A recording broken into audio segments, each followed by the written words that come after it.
What are you plugged into, dude? We've never had anybody with this much energy on our show. This is incredible. Full-fledged, unchecked ADHD, my friends. Wow. Robot voice.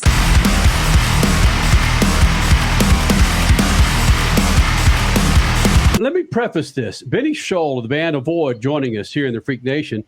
And we just found out that this dude's hanging out at Pikes Peak, one of the most legendary areas when it comes to motorsports. Benny, do you understand the significance of Pikes Peak and that area in motorsports, bro? I really do. I mean, obviously, you have the famous hill climb that's here every year, and then this raceway is just so historic for so many different races. Like, when we found out we were playing a festival that came here, it was like, yo, what? This is amazing. So when we started Speed Freaks, you were 2 years old. And let me run through some of the lineage. We've had, of course, all the biggest names in motorsports in here, but you're following the likes of Rob Hallford of Judas Priest, Lemmy of Motorhead, Kenny Wayne Shepherd, Tommy Shaw of Styx, Head P. I could go on and on and on. Wow. So you better get ready, man, for your first time in the Freak Nation, Benny. I'm ready for the Freak Nation, baby. It sounds like you've had some legends before me. I'm just ready to follow in their footsteps. That a boy. I don't think any of them were Motorheads, though, like you guys. So, I mean, this was something natural. Yeah. Yes. All right. So we love racing. Oh, and I gathered that. So the pitch was made by Becky with your PR company, and I was not familiar with the band. Of course, I am now. But when I started to do my research and watch your videos, when I see videos with you wearing a Brendan Gaughan shirt, I see a video of you wearing a Bubba Wallace shirt. I see a video of you wearing a Chase Elliott and an IndyCar banner behind you. And then I see you wearing a Goodwrench lid. I think, bro, we got to get Benny here in the Freak Nation. Oh, check this right now, too. I got a Rockingham race hat right now. Wow. And you're at Pikes Peak International Raceway. It doesn't get any better. We're right here. You can kind of see it through the window. All right, so run me through this. The band's from Seattle.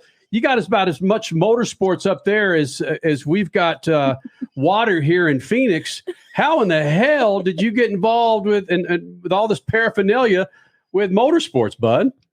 So it started really natural. So when I was like my dad grew up in Eastern Washington, so 4 hours away from Seattle. And while there isn't like a NASCAR race that comes here in a year, he was always growing up a massive fan. So then when I was a little kid, he was a diehard Dale Earnhardt fan and all that. And so he got me into it at a young age. And so we would just watch the races every weekend growing up. And then being a little kid, I would like collect all the die casts, and I was just in love with it. And then when the band was able to kind of do its own thing, and we were figuring out, where can we like pave out our career in this industry? And being a rock band in 2022 isn't always the easiest thing when rock might not be the forefront of the most popular music in the world.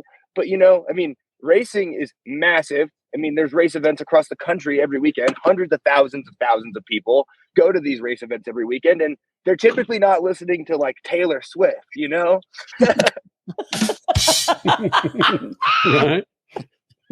So we were like, we love racing. We got music that rocks, and I imagine that a lot of these people that are going to these races want to rock too. So it was a cool way to like start getting involved with a fan base that we knew would probably dig the band and something that we genuinely love being around, which is racing.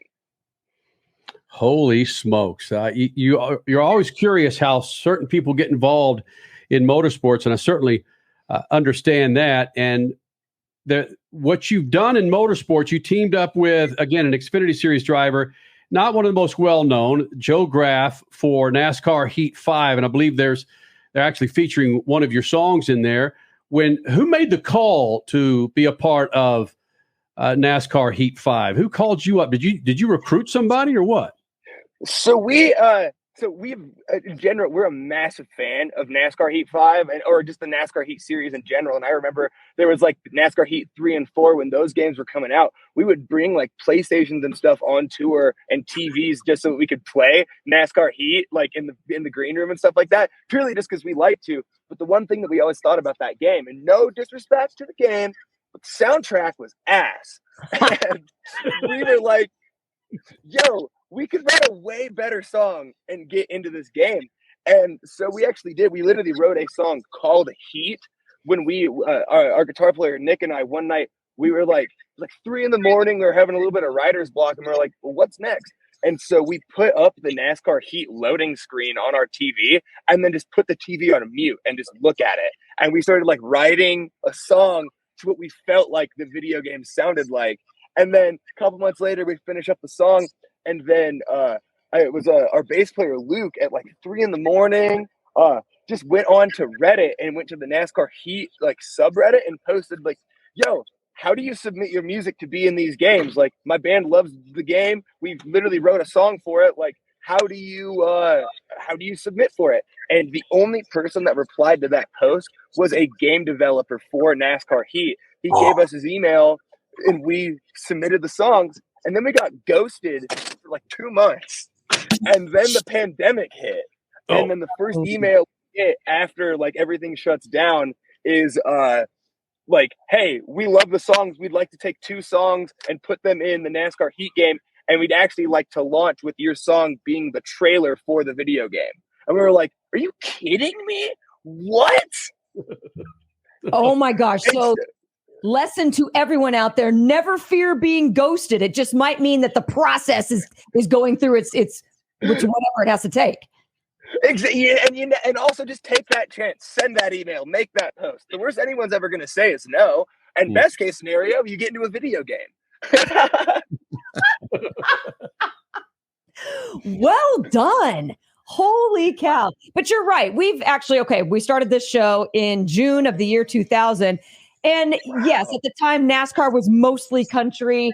There were some pop songs that were jumping between IndyCar and sports cars. And that was exactly our big beef with motorsports in general. We were saying, this is the original extreme sport. X Games would not exist. This is literally, we were moonshining, picking up cars to get away from cops. Yes.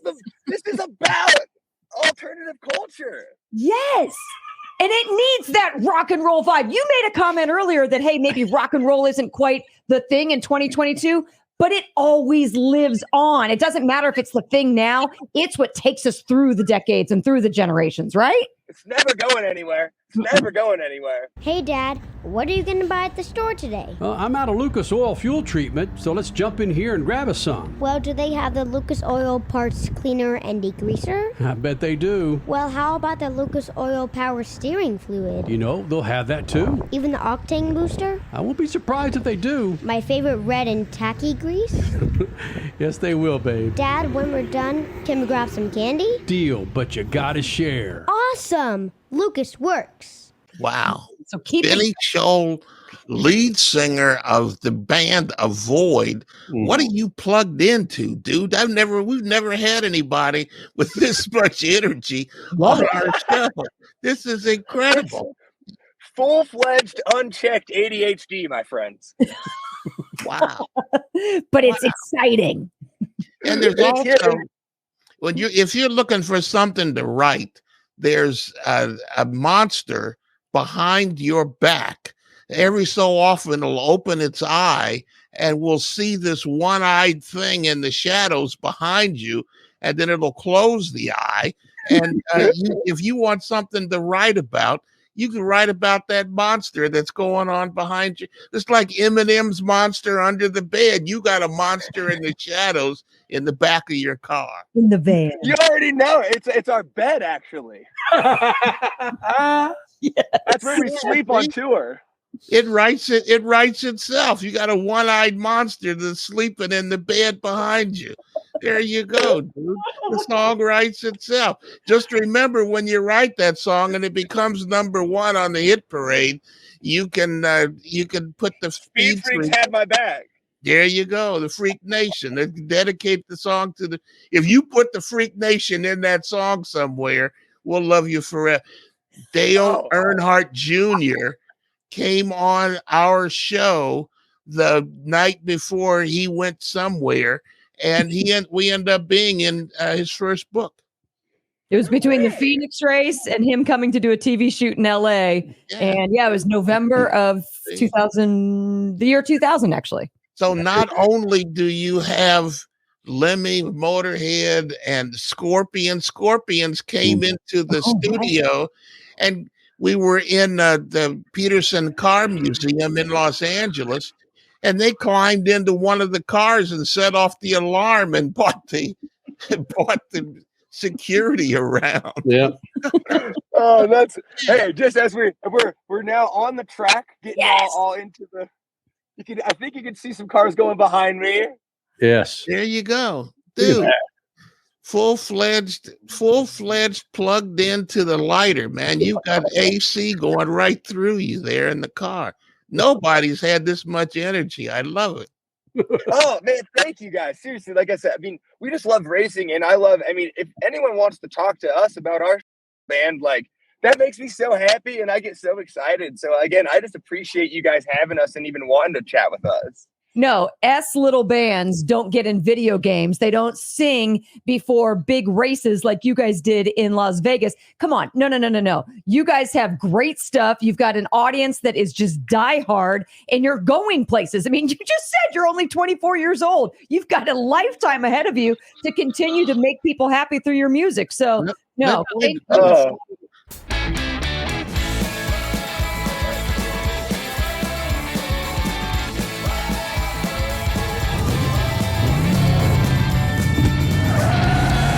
Whatever you do, General Tire delivers. Let me follow up on that a little bit. I'm told in the research here, that when you sung the national anthem at some race, there was no power. Power went out on the stage, and you had to wing it. How did you wing it? The national anthem. People that know what they're doing don't know the song, and here you are winging it in front of a huge audience. Hey, first of all, we're always winging it, baby. But no, so that story, so when we got involved with Joe Graff Jr. and stuff like that, and we got involved with him through the video game, and he's like runs a small little logo on the C post for our every week too.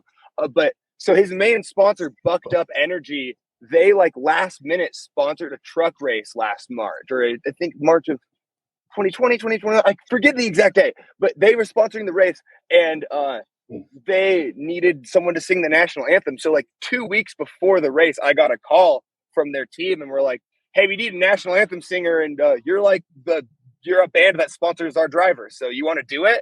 And I've never typically been one to do like national anthems and stuff like that, but I was like, if NASCAR's calling you and asking you to sing the national anthem, I don't really feel like that's something you can say no to. So we did it, and so our guitar player Nick and I, for the next 2 weeks, we like practiced a little like guitar and vocal version, like traditional, but with our style, like a little bit of guitar distortion, and like I have a grittier voice, and so it definitely worked when he had the guitar and kind of everything going. And so we get down to the race. We're in Las Vegas. They're driving us down to the track. We'd already cleared it with the speedway and everything, that we could have power for our amp, and that's how we're doing the anthem. But now we're down on the track, getting ready to go, and Nick pulls his amp out, and they're like, we don't have power down here. And we're like, what? And so they were like, you just have to do it by yourself. And I'm like, do you guys understand that I am like a rock singer, very gritty, half the time I'm screaming. I don't know if you want to just make me sing the national anthem by myself right now. But no, I mean, it was kind of just like, well, I mean, you're down. It's not like we can say no at that point. I'm down there. There's 20,000 people in the seats. You got to do it. And so I was just like, yeah, let's just do it. And I did it a cappella. And again, we'd only had 2 weeks before that to even practice it. I even was getting the right notes and everything ready in those last 2 weeks. So I wasn't 100% ready to go in general. And then you pull the rug out, and I don't have my right-hand man that I've done literally everything music-related with for 10 years. So it just kind of like threw us for a loop. And then people on Twitter initially, they weren't the nicest about it. And it kind of went viral over the weekend. And then like we get home, and I remember like I was just getting messages all weekend, and then someone was like, "Yo, Jim Rome is talking about you," and I was like, "What are you talking about?"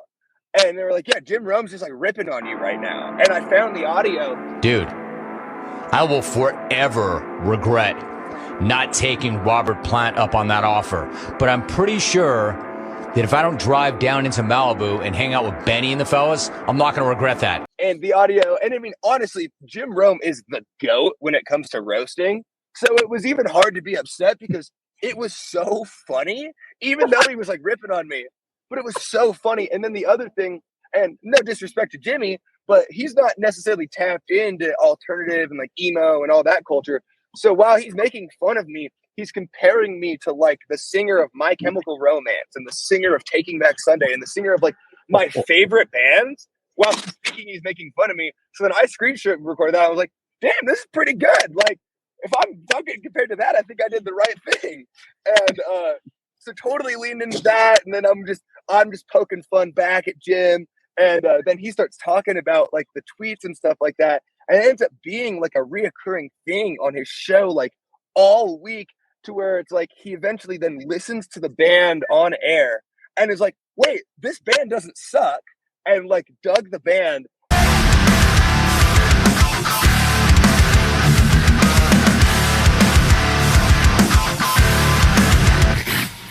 And then like I ended up like calling into the show on the last day of the week, and like we had a whole like 15-minute interview, squashed all the beef, and then found out his like executive or his old main producer, he was from like the greater Seattle area, grew up 15 minutes from where I grew up, giant Mariners fan. So him and I hit it off, and we still actually talk all the time. And it totally flipped from being like, oh, I'm kind of getting made fun of and everyone's like joking on me, into where like Jim Rome has my back, the internet has my back, NASCAR culture has my back. And it really ended up being a thing that like could have been super bad, and we were able to really flip it into some huge benefit for the band. Wow. Incredible. Well, the Freak Nation's got your back now, dude. There you go. Yes. There you go. And Jim Rome, okay, you do say, you're right, he is the king of roasting, but I will never forget the time that he roasted NASCAR, saying it wasn't a sport, it wasn't athletics. And then the whole Dale Earnhardt Sr. unfortunate, obviously Daytona of 2001. And then all of a sudden he got a taste of it once Fox started taking over, and he became a part of Fox for a little bit.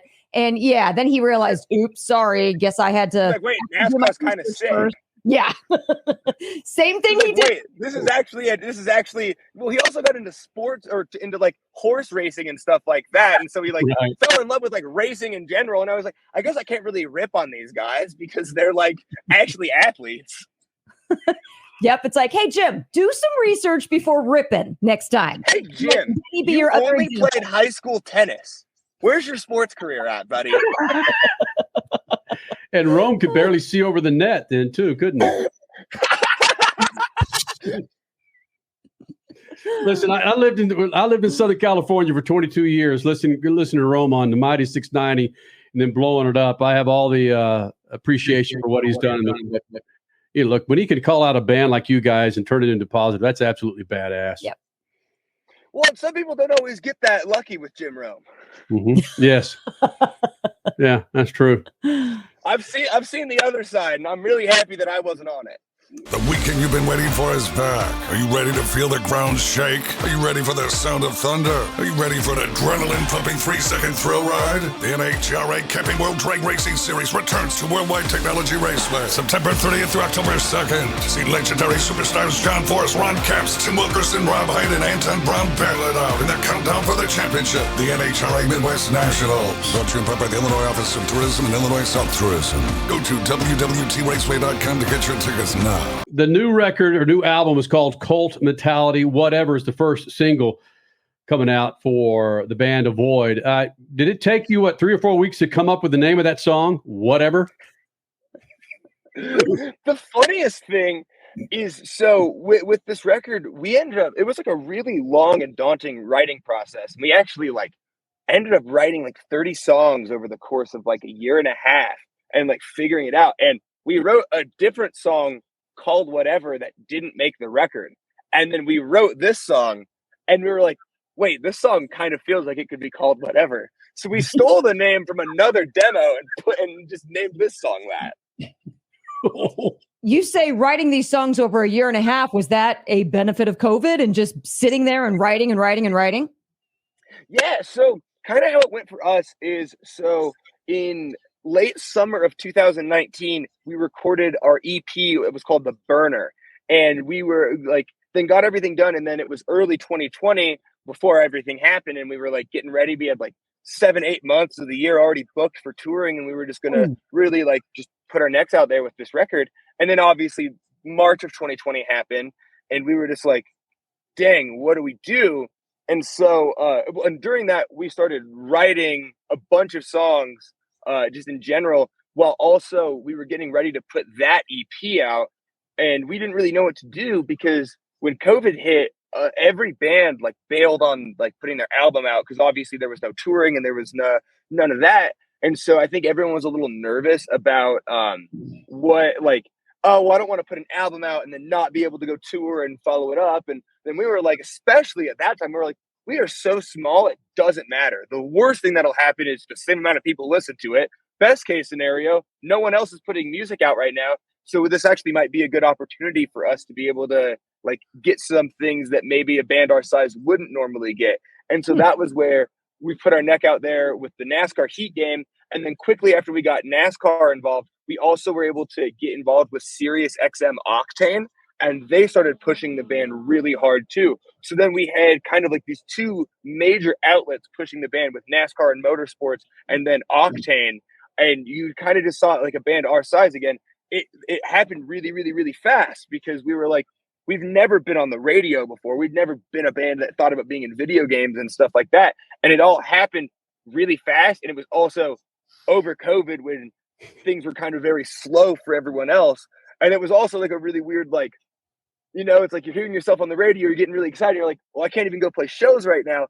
And so then it just ended up making us dive into writing more so that we had more stuff for when the pandemic was like, when we could get back to doing what we're doing right now. So yeah, we were getting ready to release our record or our EP over in a time that was super untraditional to release music, while also thinking about ahead of that. And then also just with that initial hitting, we were kind of sad and just in bad headspaces. So we just wrote like a lot of like really somber, like low key rock tunes. And then we were like, wait, why are we doing this? We need to rock. And so then we flipped the curtain and then just started writing heavy stuff again. And it was just like really crazy to like narrow it down to these 10 songs over the last 2 years and seeing what fit and what didn't, you know? Benny Scholl, the band Avoid, Cult Mentality, coming out in November, the new single, Whatever. You could catch it on every bit of streaming services you can find. I'm curious, how old is your old man? My dad is 62. Holy smokes. So he's my age, man. I was about to drop some 90s rock on you. So he was probably listening to all the stuff that I was listening to, right? Yeah, I mean, my dad's more of an 80s, even late 70s guy. Like, he grew me up on Zeppelin, Blue Oyster Cult, that was Scorpion, all that's what he loved. And then my mom was more into like the hair metal, and my dad's favorite band's Kiss. So Kiss. And then my mom loved like Judas Priest and REO Speedwagon and just all over the place. So I feel like I got a lot more of like the 70s and 80s, like either like hard rock, glam metal, all of that. And then I kind of found the 90s on my own with like Nirvana, Alice in Chains. Like my parents did love that stuff too, but they were a little stuck in the 80s when it came to their music choice then. And then my mom found Dave Matthews Band, and then it was like, she was like, that's the only thing I'm going to listen to for the rest of my life. And so then I was a rocker, and then I found all those amazing 90s rock bands. Man, I'm going to need to take a nap after this. You're wearing my ass out, Benny. Dang. He's got to be amazing on stage. I got 8 hours until I got to play. I got to get I just got to chill right now. Man. Yeah, hearing all that influence of REO Speedwagon in whatever is incredible. Oh, man. No, did you hear him say Rob Halford? Did you hear him say Judas Priest? Well, Come on. I can appreciate his mom even more and more, and I've never met the woman. Well, buddy, she's the best. Does she have as much energy as you do? I mean, a little bit. I mean, I kind of get it from her, but I think I'm a mixture of everything. And then again, it's just the whole ADHD. I kind of have to get through life with this, with doing this, or I get bored, you know? Yeah. That's why motorsports fits you. That's why music fits you. It's like that artistic part of your brain. It needs that energy. It feeds off of that other stuff out there. So yeah, it's A-okay. Exactly.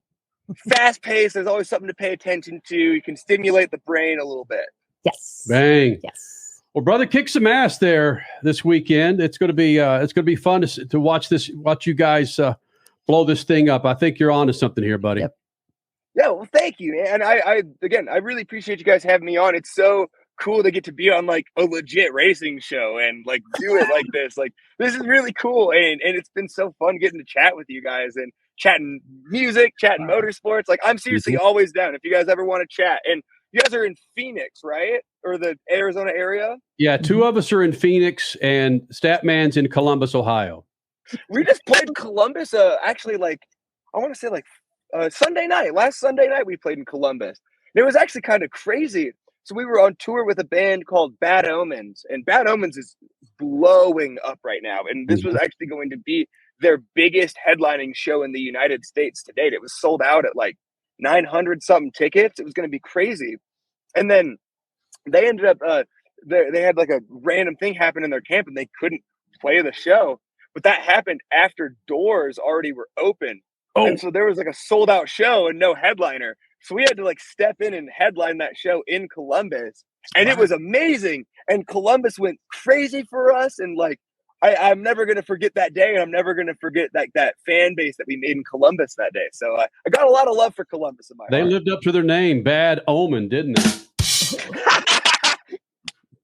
But it became a good omen for a void. See, it's opportunity. There it is. You already know. Yeah, it is. Holy smokes. Are you familiar with IndyCar at all?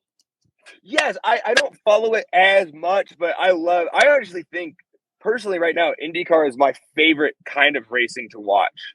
Like, I think it's like the most intense with like, you still got the ovals, but you also got crazy road courses. And then those cars are just I had a bunch of friends that went down to the Portland GP last weekend.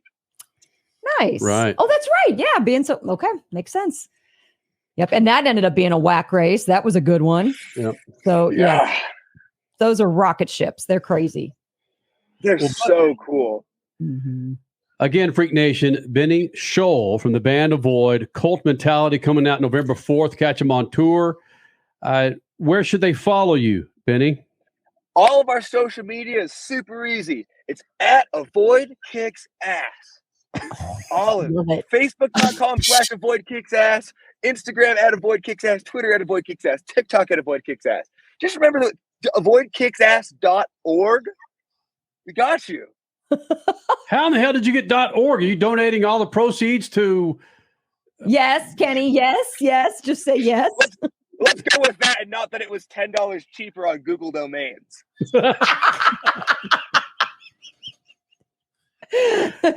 Already smart business right there. Good. All right. And I was told by your management that we're not going to get popped on Facebook or YouTube for playing your music and your videos during this interview. No, all right? No, please do. And if for some reason it does happen, because sometimes the algorithm is dumb, just we'll get that taken care of. Because you please play our music. We would be honored. There you go. Attaboy. Again, Benny Scholl, the band Avoid here in the Freak Nation, buddy. Thank you for doing this. Kick some ass this weekend, all right? Get it? Kick some ass. There you go. Avoid kicks ass. Thank you guys so much. Seriously, this has been such a blast.